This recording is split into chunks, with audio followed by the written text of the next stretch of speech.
Hi, this is Michael Buffer, and welcome to the BoxHard Podcast. Hello, everyone. This is Mikey Garcia. This the monster from the swamps, Regis Rougarou Program. Hey, what's up? This is King Carlos Molina, former IBF world champ.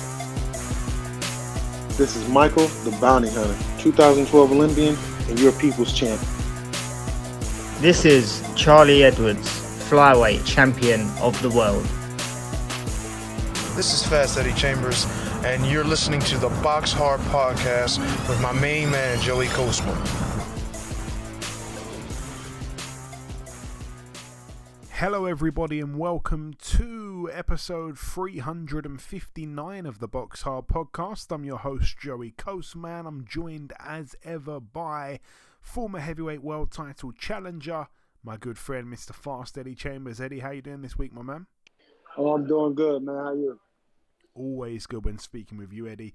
I'm going to dive straight into these fights here. We're going to whiz through it. I'm on vacation, so I'm going to try, well, I don't know why I turn Americanized when I speak to you, Eddie, but I'm on holiday, I should be saying, and yeah, that doesn't get in the way of the podcast. It still has to go out, of course, and I'm going to just try my best to make it pretty speedy this week. We're going to start with the review part, as ever. This one took place last Thursday, so a week ago today, at the hangar in Costa Mesa, California, USA. It was live on Fight TV.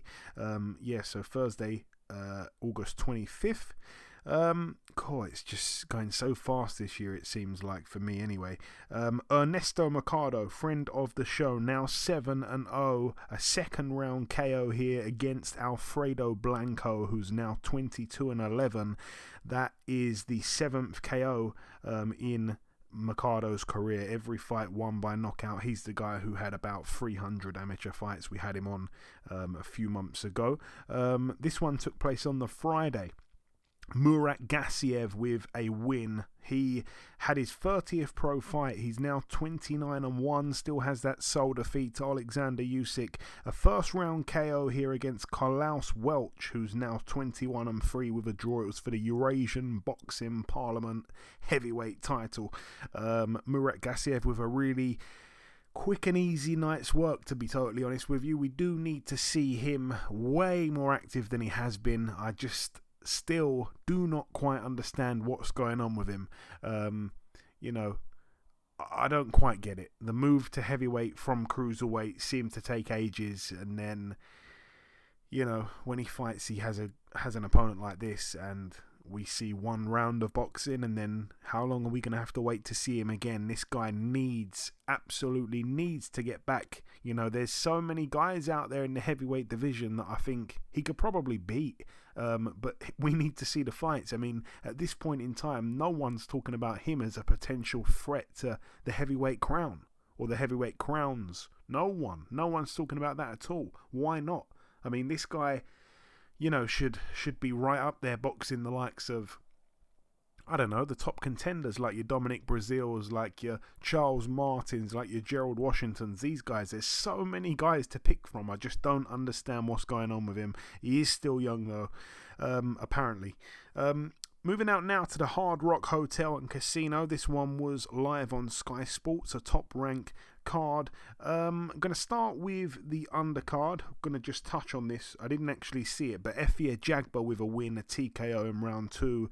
He's now 16-1. He was able to knock out there Joseph Darmos, who's now 14-5 with 3 draws. Darmos down twice in the second round. Heavyweight big baby Jared Anderson, now 12-0. He came to the ring in shackles.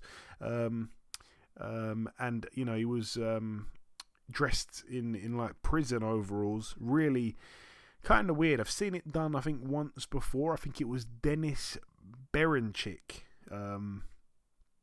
I think the Russian fighter, or is he Ukrainian? I really shouldn't mix the two up. I think he's Ukrainian, so forgive me there if you're Ukrainian and I've just mistook him for being Russian. But anyway, I've seen him come and do it. He's got a lot of, outlandish ring entrances going. But yeah, Jared Anderson doing it. I mean, it took a while to get the handcuffs off his ankles, and I don't know. I think his brother's been locked up, and it was some kind of tribute to him. I don't know. friend of the show, Jared Anderson, always exciting. 12 wins, 12 knockouts. Another one here against Miljam Rovkanin, and he's now 24-3 Rovkanin. But yeah, I don't know. Didn't think it was that necessary. Just seemed a bit out of place for Jared Anderson. But look, I mean, we're talking about his boxing, not his ring walk. Maybe I shouldn't even be saying it, but impressive. Good stuff for him. Elsewhere on the card, Richard Torres Jr. I think he's 3-0 now with 3 KOs, but he recorded arguably the most brutal knockout I've seen of 2022. Marco Antonio Canedo, brutally knocked out. Oh man, I'm trying to remember it now. I know it was absolutely brutal. I know he hit him with a shot and he was out, completely out. He was on the way down, and I think he hit him with about 2 or 3 other shots, and including a really big right hand that kind of snapped his head back the other way while he was on the way down. And he I mean, it was brutal. He was face first down on the canvas. When they turned him over, his eyes were wide open. He wasn't blinking. They were kind of, trying to massage his heart. It looked really dangerous, and I was quite surprised the camera didn't pan away, but no, they zoomed in, and you could just see his eyes wide open like he'd seen a ghost. I haven't heard any updates on his condition. I'm guessing it's all okay, because we would have probably heard otherwise if it wasn't, but it was one of the most brutal knockouts I've seen.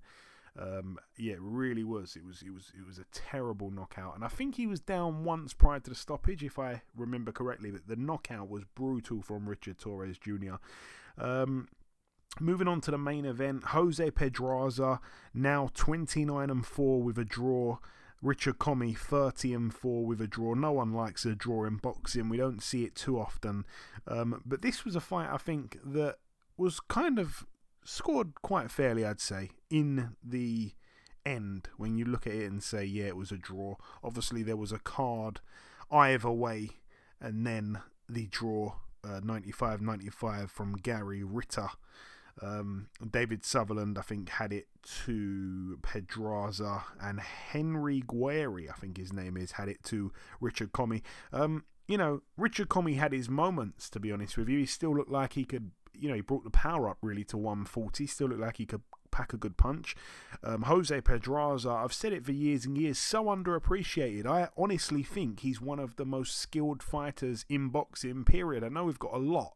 We do have a lot, and that's quite a big statement that some people may go, what the hell are you talking about, Joey? But he's a very skillful guy. Just like, I remember having a conversation years ago, and I said that Malik Scott was one of the most skilled heavyweights in the world, and some people can laugh at that, but it's true. Malik Scott had a whole load of skills, and Pedraza's a very, very skillful guy. He's got every punch in the book. He's a tremendous mover. He has it all. He really does have it all, and I've always been a big fan of Pedraza, so anyone that can beat him, for me, is held in hugely high regard.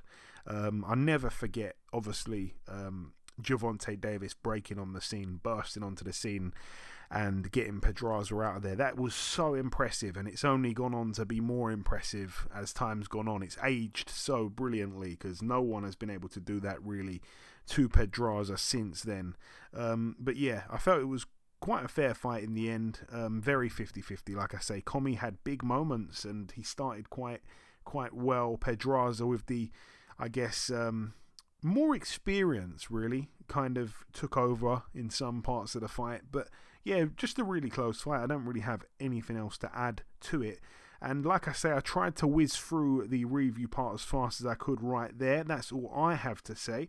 Eddie, I don't know if you saw anything from last week. If you did, then tell me what you think. And if you didn't, then we'll just welcome our special guest. Yeah, I seen a little bit of Pedraza and Commey fight. It was good. It was back and forth. You know what I mean? Like you said, nobody likes a draw. It's not a popular decision.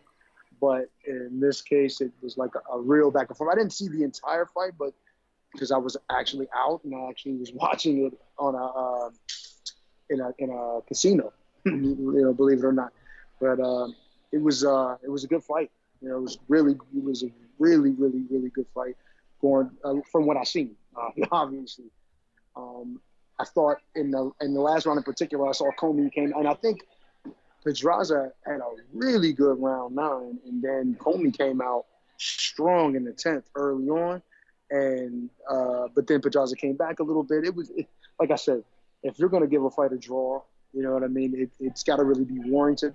And I think in this case, I'm not saying that, that one of them couldn't get it. I mean, you flip a coin, but in this kind of a situation, I think a draw was appropriate. And it's a good thing, too. It doesn't affect either of their records in a bad way, and both their stock goes up. Because, like I said, it was a fantastic fight. Both fighters came and they threw punches. They did what they had to do to give the fans what they came to see.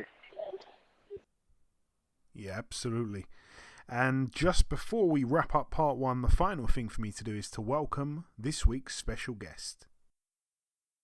Ladies and gentlemen, please welcome the popular heavyweight and former co-host of this podcast. It is, of course, Mr. Hasim Rahman Jr. Hasim, welcome back on the show, my man.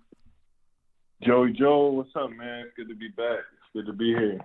Always good speaking with you, Hasim. So we last spoke only a few weeks back, really, back in mid-July. At that time, you were set to fight Jake Paul. I don't want to go into that. We all know what happened, of course. But first things first, how are you and how was your visit to the UK? All 2.5 days of it. It was awesome, man. It was awesome. Being in the UK really...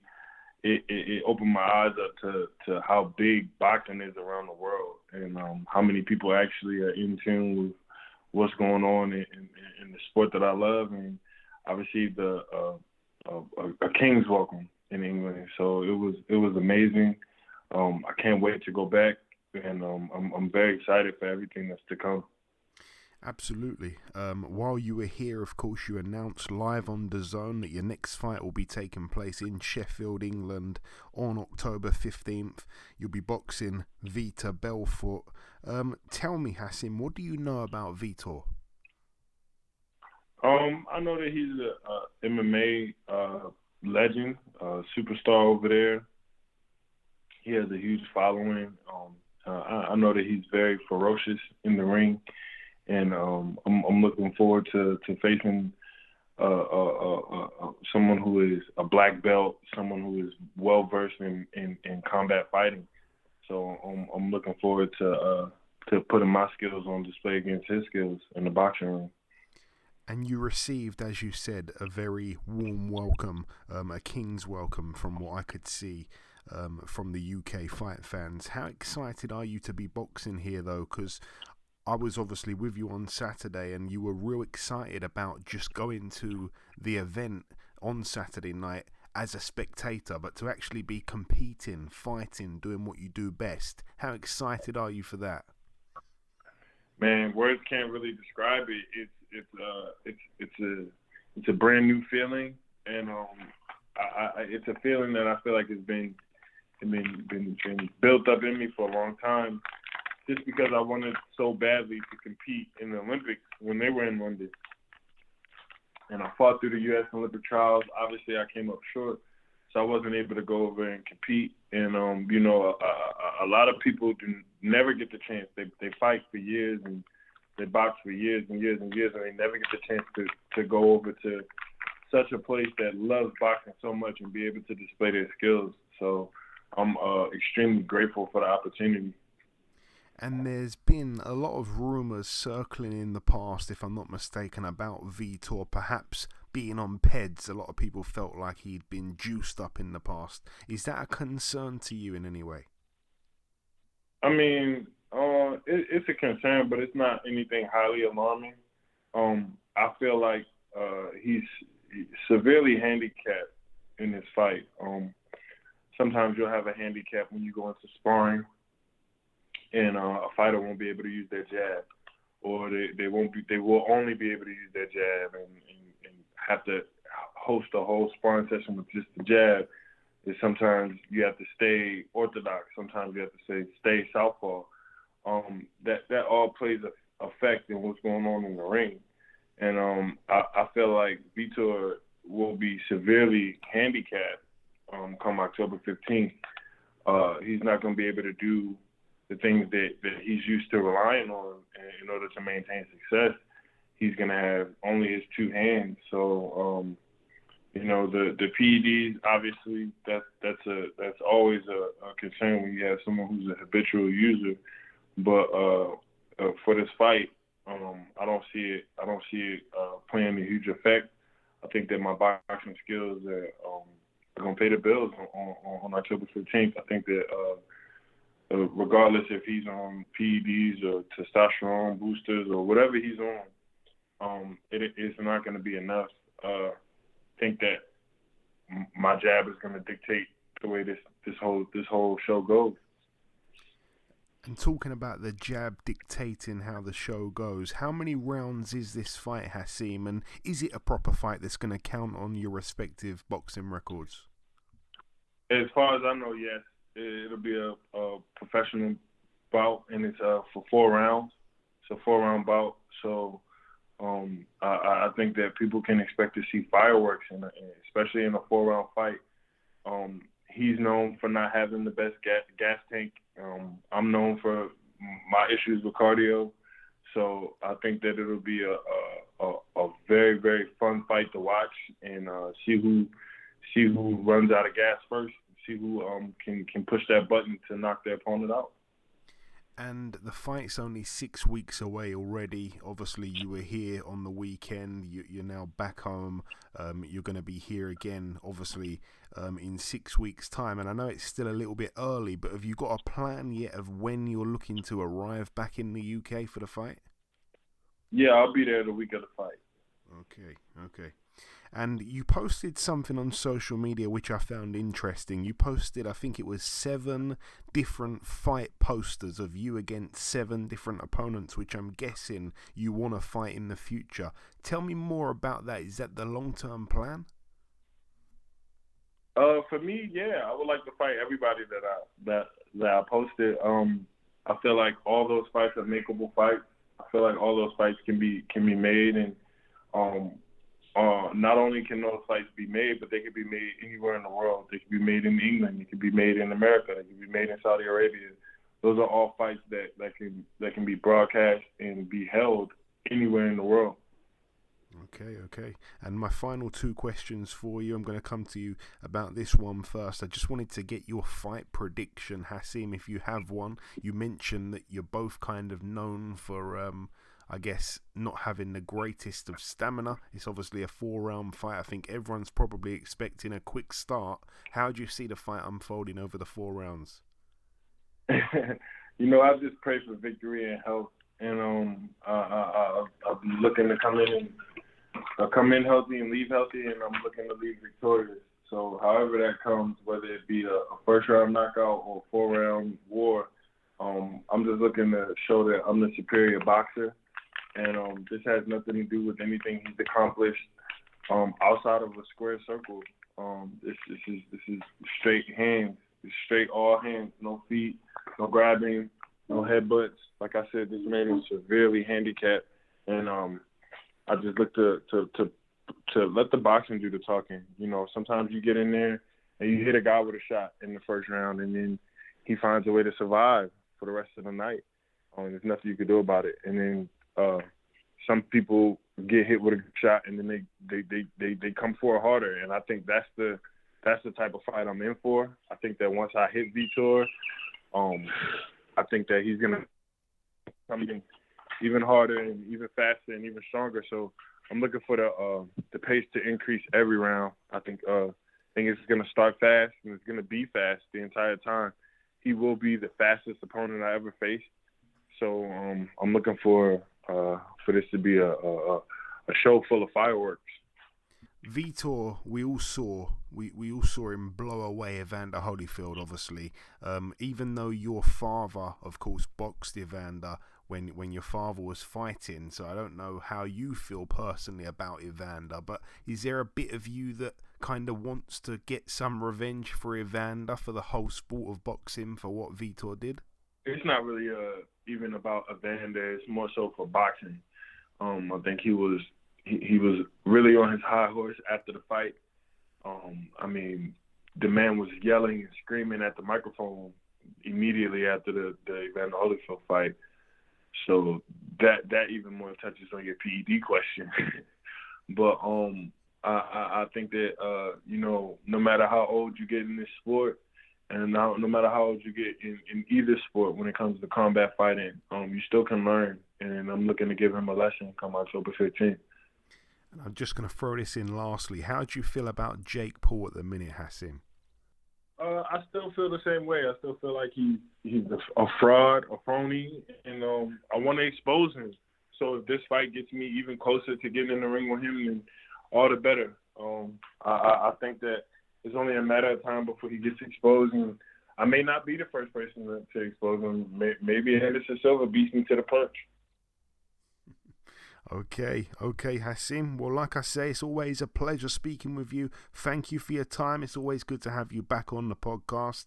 This was your home. This is your home. And we'll catch up closer to the fight, I'm sure, on October 15th. Always great talking to you, Joey. Thank you. Okay, now it's time for part 2 on this week's podcast. This part, of course, the news part of the show. Just one piece of news to mention as it stands. Dimitri Bivol will be defending his WBA light heavyweight world title against his mandatory challenger, the former super middleweight world champion, wasn't he? Gilberto Zurdo Ramirez. That one's going to be going down at the Etihad Arena in Abu Dhabi, United Arab Emirates. That's going to be Saturday, November the 5th, live on DAZN in all countries apart from, I think it's South Korea, which is kind of random, but whatever. But yeah, so good to see Dimitri Bivol back out. Good to see Ramirez finally in a step up, because you vacate your WBO title, you move straight up into the mandatory position if you want to, should you move up in weight. And he could have had the shot, I think, a lot sooner, but he's bided his time. He's boxed guys who I think we all knew he was going to beat quite easily, and here he goes, putting it all on the line. And I want to say that I think Ramirez has the longest undefeated streak in boxing, certainly at the top level right now. I think he's, off the top of my head, he's got to be 40-something and 0. I think he's 44 and 0. So, he puts it all on the line finally.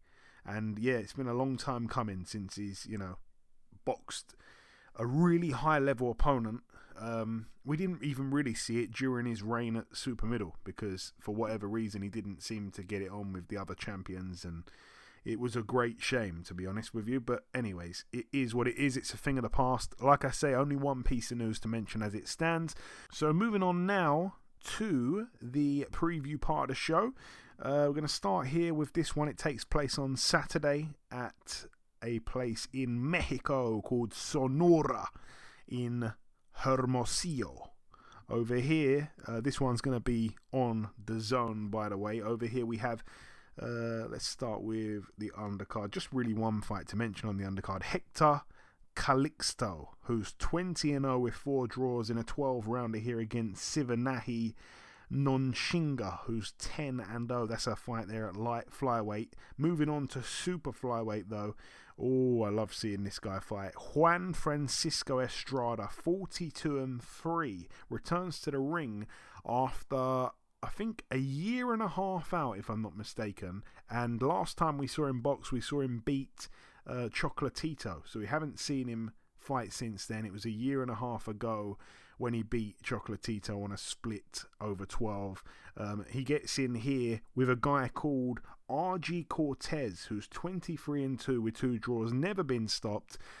His 2 losses came back to back in 2014 when he was DQ'd in round 3 against this undefeated guy, in round 3 of a 4-rounder, by the way. And then the very next fight after that, he lost a majority decision over 4 rounds. So we know that both of those losses really are quite questionable, and they were both to undefeated fighters. Since then, though, he's put together just wins, and a couple of I was going to say losses, couple of draws. So yeah, he's had a lot of fights since then. He was 2-2. That's how he started off his pro career. Since then, he's put together 21 wins and 2 draws. So undefeated there in 23 fights since then. He's 27 years of age. And yeah, he's been quite active. He's boxed twice this year already. So yeah, obviously not nowhere near this competition, this level of competition, but it's going to be good to see Juan Francisco Estrada back. Will he become the first man to stop RG Cortez? That is probably the most prominent question on my mind. Both guys, tough Mexicans. Anyway, that's it for Mexico. Moving out now to the Echo Arena in Liverpool, Merseyside, United Kingdom over here. Let's start with the undercard. I don't know if he's definitely fighting, but he's been put on the undercard as far as I'm aware. Fraser Clark, the heavyweight, what was he? Was he a silver or bronze medalist from the latest Olympics? I think it was a bronze. Anyway, 2-0 Fraser Clark as a pro. No opponent just yet for him. So like I say, not entirely sure if he's going to be fighting, but he is on the card apparently. What else do we have? Adam Azim, always good to see him fight. He's 5-0. He's supposed to be in an 8-rounder. No opponent just yet for him. Good fight on the undercard. Supposed to be quite competitive, this one. We've got John Doherty, 12-1, getting in with the undefeated 8-0 Diego Costa, who was born in Brazil but now resides in Merseyside. He's apparently quite a good fighter, this Diego Costa, from what I'm hearing from insiders. Elsewhere on the card, we see Natasha Jonas defend her WBO World Super Welterweight title, straight away jumping in with the WBC champion, Patricia Bergholt, who's 15-0 with 3 KOs from Sweden, 28 years of age. Great to see a unification. I hope it gets pushed up to like at least co-main event, because I do like watching Natasha Jonas fight. Obviously, we've seen the vulnerabilities in the past, but she is a big puncher.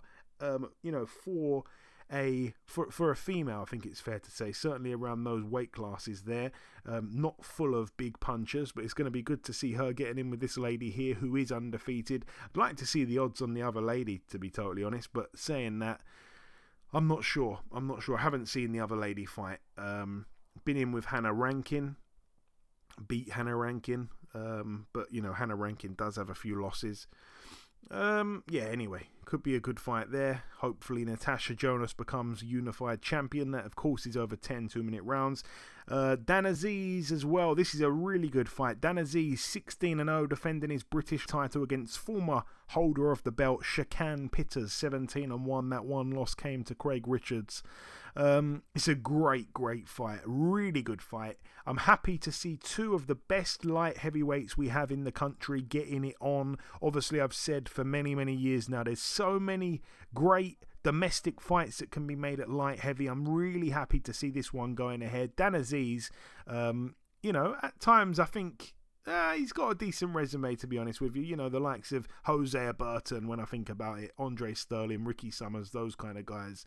But there's big fights for him, and I think the reason I shouldn't be frustrated with him, but I feel like there's something quite special about Dan Aziz. I'm starting to notice it more and more every fight, and the reason I'm a tad bit frustrated is just because I think there's probably big fights out there that can be made in this division against maybe slightly tougher opposition than he's been in with in the past, and Shakan Pitters is the kind of guys that I'm talking about. Of course, I'm talking about the slightly higher guys than Shakan Pitters, like Craig Richards, like Buatsi, like Anthony Yard, like Callum Johnson, like maybe not Callum Smith just yet, but I think he's just a kind of in the conversation with those guys, to be honest with you. Dan Aziz, I really like that win over Hosea Burton. That was really impressive a couple fights back. He stopped Hosea Burton. So yeah, he gets in with Shakan Pitters, who can be a nightmare, 6'6", obviously, at light heavy, which is a rarity in itself, and he's a good boxer, Shakan Pitters. So I think this is going to be interesting to see how he copes with the size of Shakan Pitters. All the best there to both men. And the main event, Liam Smith, 31-3 with a draw, former world champion, gets in with Hassan Mwakinyo of Tanzania, based now in Miami, Florida. What a life he must be living over there. 20-2 is the record.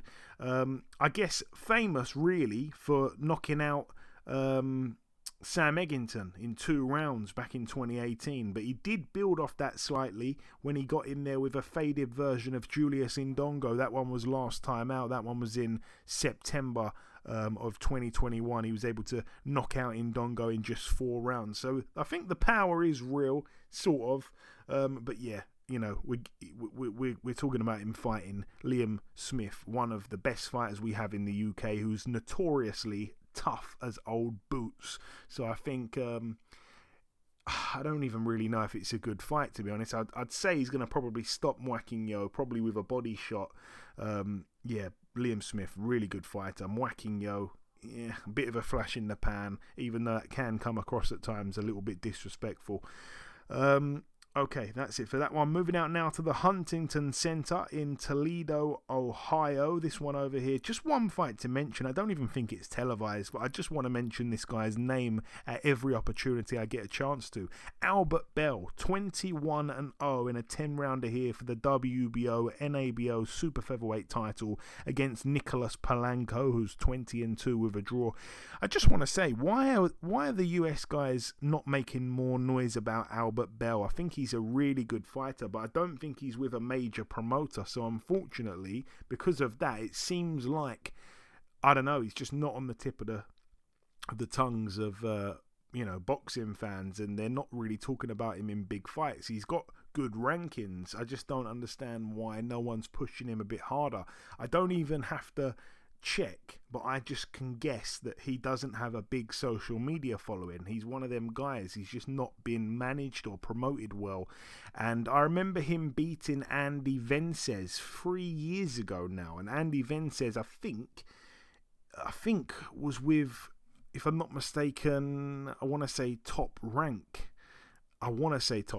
Could be wrong, but it seems like he has had more push since losing to Albert Bell than Albert Bell has had. Because I think Andy Vences had the fight with John O'Carroll and stuff like that. You know, there was a lot of hype there. But Albert Bell, the guy that beat him, doesn't have that hype. And it's just kind of weird to me. I know he's not a big puncher. He's only 21-0 with 6 KOs.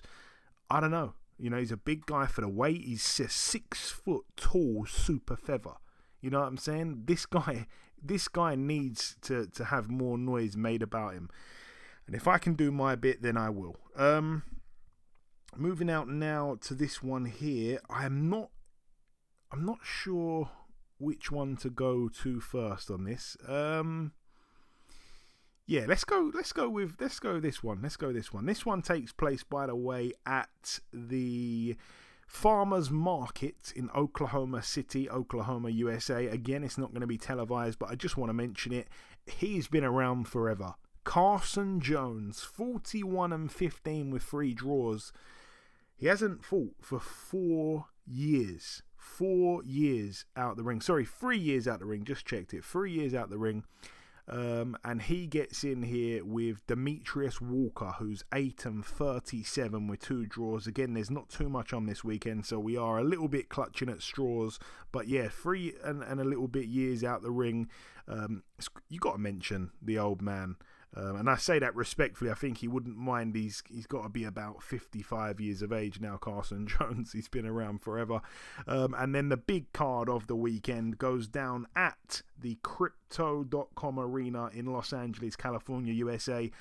It's going to be on Fox pay-per-view. The annoying thing about it isn't that it's on pay-per-view. The annoying thing is that it's on Sunday. So I guess this inconveniences a lot of people, especially in the UK. You simply can't go to work the next day on the Monday if you're watching this fight card, I don't think, because I'm guessing it's going to be on really late over here. It'll be early hours of Monday, I would have thought.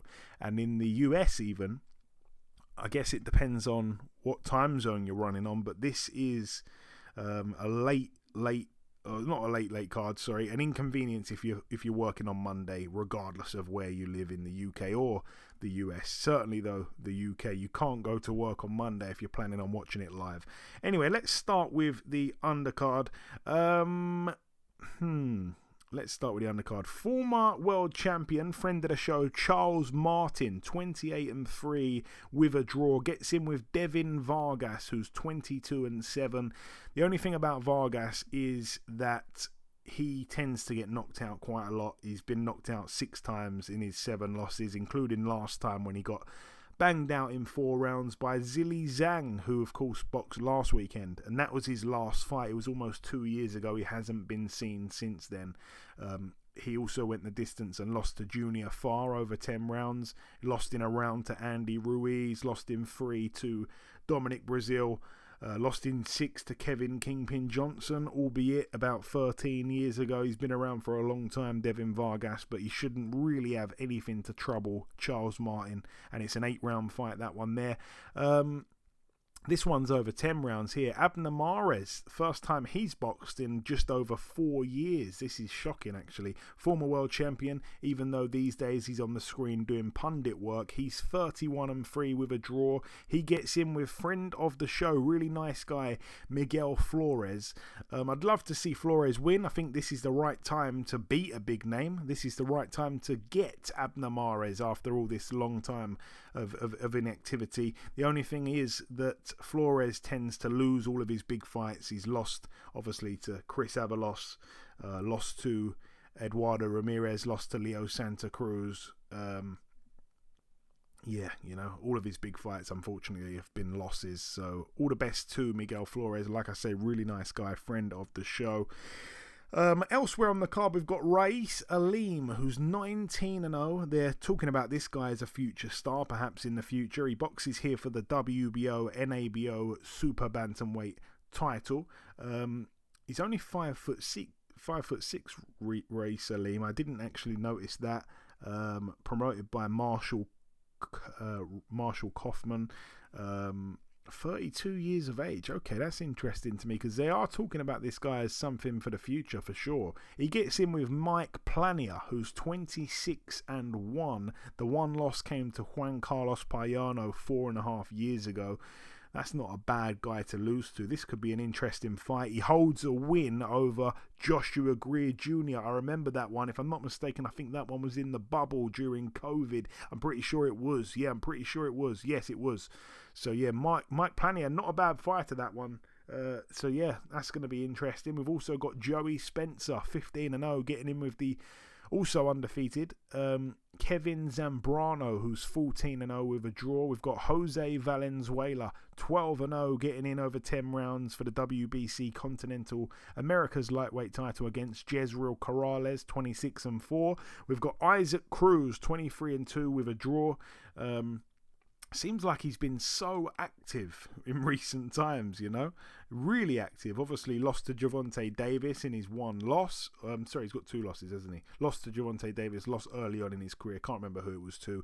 Last time out was able to knock out in 5 rounds Yuriorkis Gamboa. He gets in with Eduardo Ramirez, 27-2 with 3 draws. This guy lost his own years ago to Lee Selby. He's never been stopped though, and he's got a win over Miguel Flores, knocked him out in round 5. He's got a knockout win against Ledwan Barthelemy, a win on points over Miguel Mariaga. It's just another fight, I think, where we're expecting Isaac Cruz to look good. Will he get the knockout? Will he become the first man to stop Ramirez? That, I guess, is the only real question. It's for the WBC Silver Lightweight title, and the main event. It's a good card, I think, but I don't think it's pay-per-view. But the main event, to put that cherry on top of the icing, I'm going to come to you in a minute, Eddie, but I'm going to quickly give my thoughts on it. Andy Ruiz Jr., 34-2. Didn't look fantastic last time out against Chris Arreola, obviously being dropped in round 2. It was a real shock. He did throw about 10,000 punches that night, though. He did manage to win quite wide on the cards in the end. it was his first fight coming back after a year and a half out after losing to Anthony Joshua in Saudi Arabia. So maybe we let him off for that kind of weird performance against Chris Arreola. But he gets in here with Luis Ortiz, obviously coming off that win against Charles Martin, in which he was looking awful, wasn't he? He was down twice in the first round and the fourth round before coming back and knocking out Charles Martin. It all went horribly wrong for Martin so quickly. Yeah, it's. I mean, it's not a great paper. It's not a pay-per-view fight on its own. It's not a pay-per-view event. It's a decent event. The undercard, I think, is probably more exciting than the main event. It's got better fights on it, but probably the names are not as big as these two guys here. I don't know, Eddie, man. I mean, to me, it kind of feels like both these guys really are at the end of their careers, and I mean that respectfully towards Ruiz, but certainly Ortiz. I mean, God, how many fights are we going to see more of him? My thoughts, though, I think it's probably Ruiz's fight to win, probably on points. I don't think we see a stoppage. Yeah, I mean, to be honest with you, I get where you're at with it, and I agree with that, but I think both of these guys, the punchers they are, considering both their previous performances, and both of them being dropped or being hurt, I think it could easily be a stoppage for either guy. I see it be more likely to be Andy Ruiz winning by stoppage if that happens, if it's going to be a stoppage at all. Obviously, we know they're both pretty big punchers. They're both pretty, well, I'll say Ruiz, the quicker-handed guy. Ruiz is the more free-throwing guy. But I think it all depends on the condition, you know what I mean, physically and mentally, and really the age and the wear and tear on Ortiz's body and mind too. I think if he's able to actually give a good account of himself, he has a chance, but I just don't see it at this stage. You know, he's a southpaw, he's a crafty southpaw. You know, him at his best, this would have been a hell of a fight. Ruiz, obviously, at his best, obviously, would have been a hell of a fight. So it's just kind of crazy that this had to happen this late in both their respective careers. But Ruiz, I think, obviously, in my opinion, still has the upper hand. But it wouldn't shock me that somehow Ortiz was able to get a stoppage, similar to the whole Charles Martin thing, being that, you know, you figure Charles Martin has more left than Ruiz, and it turned out to be, I mean, not Ruiz, but Ortiz, and it turned out to be the opposite situation happened. So, then if you think about Ruiz's last fight with Arreola and how many times he got hurt and how interesting the fight was and how close, not only close, but how he was actually, in trouble and he was pushed at times. It just makes you wonder, like, where he is at this point in his career and whether or not, they even really think about him challenging again at a high level, for a title or anything like that in the future. So I think it's just an interesting fight. Yeah, I think it's a little better late than never, but it's still not at the stage we would have liked it, but may still end up being entertaining anyway. Well, there we have it. I mean, I think if you're listening to myself and Eddie, it translates to we do not advise you betting on this fight at all, because I think it could go the distance. Eddie thinks it could end early. When I hear Eddie's explanation of why it could end early, I really struggle to disagree with it. Obviously, Ortiz was badly hurt against Martin, and like I say, he managed to weather the storm and come back, but it still looked like, whoa, he looks finished. Really looks like the end for Ortiz. That's what we were saying through those first 4 rounds against Charles Martin. But then when you think about it, he has only been stopped by Deontay Wilder, who stops 99% of people. So I don't know. And Charles Martin is a bigger puncher than Ruiz, but obviously Ruiz has that volume. And as you say, Ruiz didn't look great against Arreola. Is it because he was out the ring for a year and a half? Well, guess what? He's been out the ring for another year and a half since the Arreola fight.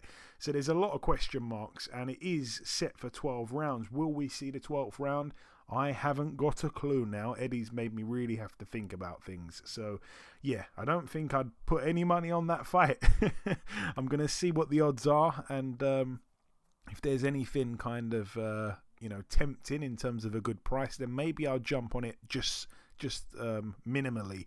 But other than that, I don't actually advise anything. Like, I'm not certain about anything here. If you even have any faith in me after me telling everyone to put your house on the fact that Zhilei Zhang and Filip Hrgović was never going the distance, and it did. Anyway, that brings the preview part of the show to a close. In part 1 we did the review part, and we had our special guest after that, and then after that in part 2 we did the news part. Just one piece of news that was mentioned, and then I've just wrapped things up there with the preview part. The final thing for me to do is to come in with the outro, which I'll do in just a few seconds.